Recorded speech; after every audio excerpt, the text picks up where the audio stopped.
In the winter of 1864, a Swedish police inspector named Lars Bergström disappeared into the forests of Dalarna, carrying a leather notebook filled with drawings of tree bark, and a single line that would haunt investigators for decades: "The forest speaks in numbers." What he was searching for, what he may have found, depends entirely on whether you believe that illiterate woodcutters could construct a signaling system more sophisticated than telegraph codes, or whether you believe that sometimes, patterns are just patterns, and missing men are simply lost. This is the story of the Woodcutters Holly Codes. Dalarna, in central Sweden, was not a place of wealth in the 19th century. It was a place of work. The forests there, dense stands of Norwegian spruce and Scots pine, represented Sweden's greatest export resource during the industrial expansion. By the 1860s, thousands of men worked as timber cutters, moving through territories so vast that a man could walk for 3 days without seeing a village. These were not romantic forests.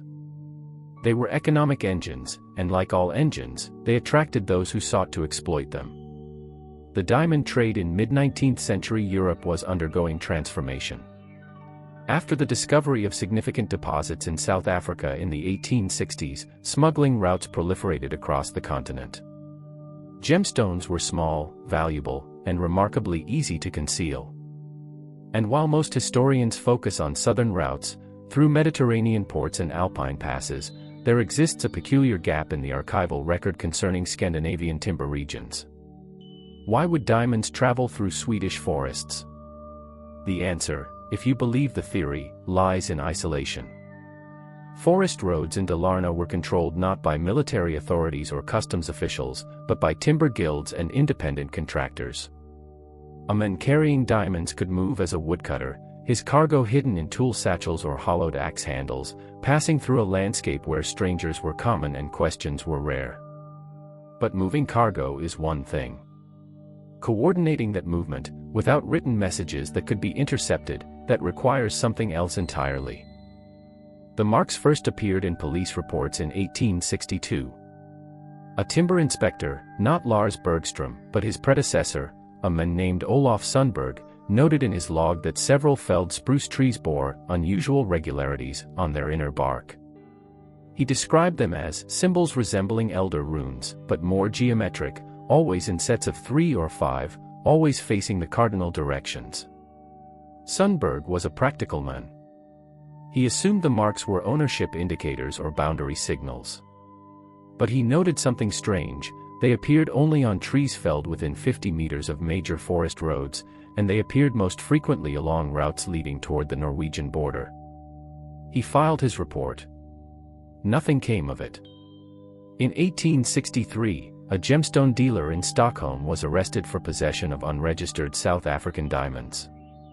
Under interrogation, he mentioned a northern route but provided no details. Police records show increased surveillance of forest regions, including Dalarna. It was during this operation that Lars Bergström was assigned to investigate. Bergstrom was not a typical inspector. He had trained as a surveyor and had published a modest treatise on forest navigation using natural landmarks. He was methodical, obsessive, and according to his wife's later testimony, he had become captivated by the idea that woodcutters were far more clever than anyone assumed. In his surviving correspondence, housed now in the Phelan archives, Bergstrom describes his early findings. He hired a local woodcutter named Jacob Persson as a guide and began documenting the bark patterns. His sketches are meticulous. The symbols appear as combinations of vertical lines, diagonal slashes, and small circular depressions. They do resemble runes, specifically the younger futhark used in medieval Scandinavia, but they lack linguistic consistency. Bergstrom wrote to a colleague at Uppsala University, "These are not letters. They are something else. Possibly numeric. Possibly directional. I have found 17 variations, and they appear in sequences that suggest instruction." He began mapping their locations. When plotted on forest survey charts, the marked trees formed lines, irregular, but generally following timber roads toward the western mountains. Bergstrom theorized that the marks indicated distances, meeting points, or safe passage signals. He wrote, "A man who cannot read may still count. A man who cannot write may still mark wood." In November of 1864, Bergstrom informed the Phelan Constabulary that he had identified a probable smuggling route and requested support for surveillance. He planned to position men along the forest roads during the new moon, when travel was darkest, and intercept whoever was using the system. The operation was scheduled for late December. Bergstrom disappeared on December 9th, 10 days before the planned raid.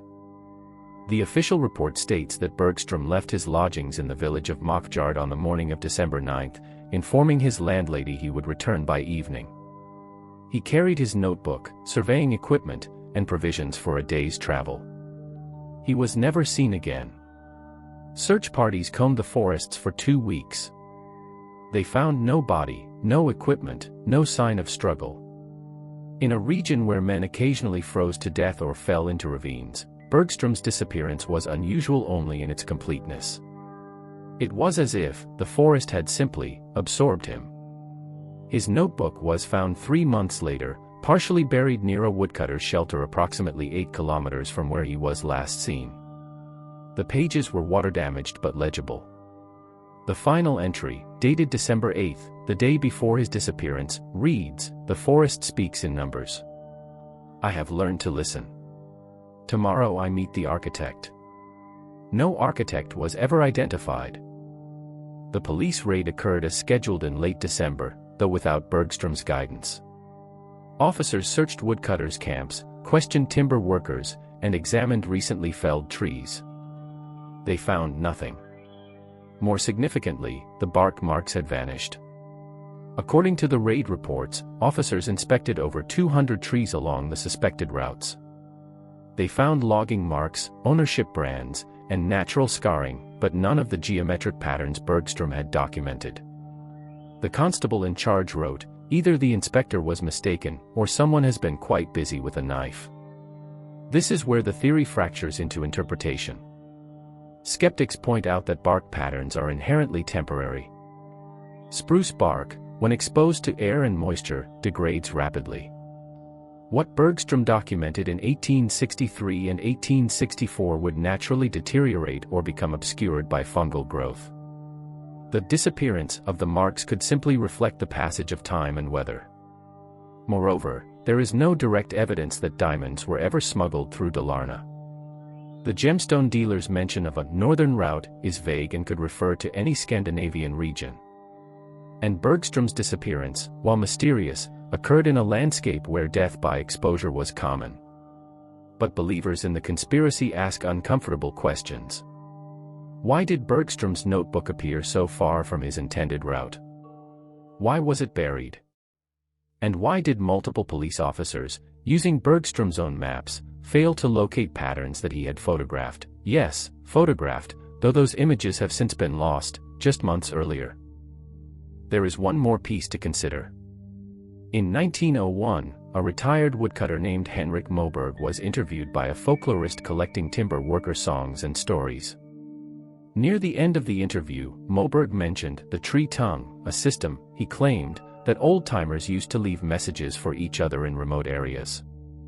He described it as marks that told you where to go, when to wait, when to leave quickly. When asked if he knew the marks himself, Moberg said, "I knew enough to stay away from them." Men who read the tree tongue too carefully sometimes didn't come back. The folklorist dismissed this as superstition.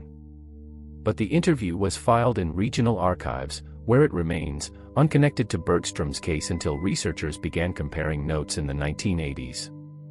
So what are we left with? We have a missing inspector, who believed he had uncovered a communication system. We have marks on trees that were documented, then disappeared. We have a smuggling theory with no physical evidence, and a folkloric tradition that may or may not corroborate it. Perhaps the Woodcutters Holly Codes were real, an elegant solution to the problem of coordinating illegal activity in a pre-telegraph wilderness. Perhaps they were an elaborate misunderstanding.